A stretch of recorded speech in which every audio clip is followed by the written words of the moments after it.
Di gelap buana angkasa yang tidak bertempat mula dan hujung, tersimpanlah seorang puteri, bukan dalam hikayat yang dilupakan, tetapi dalam kapsul masa, menanti detik kebangkitan.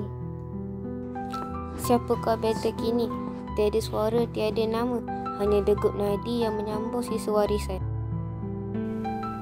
Sahaja ke-9, warisan tidak menunggu, waktumu telah tiba, payah senang goyang warisan sedang pudar.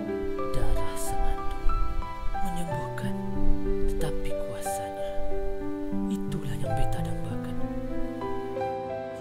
Beta bukan alat mainan tuanku. Beta waris empire berdiri atas cahaya, bukan ketakutan.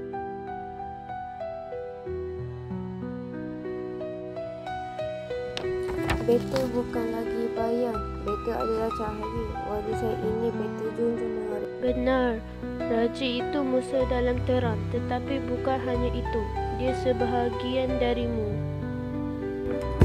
Beta takkan menumpahkan darah, namun Beta juga tidak akan sujud pada kezaliman. Beta, puteri seadam ke-9, dan Beta telah memilih jalan cahaya, bukan demi diri, tetapi demi semua.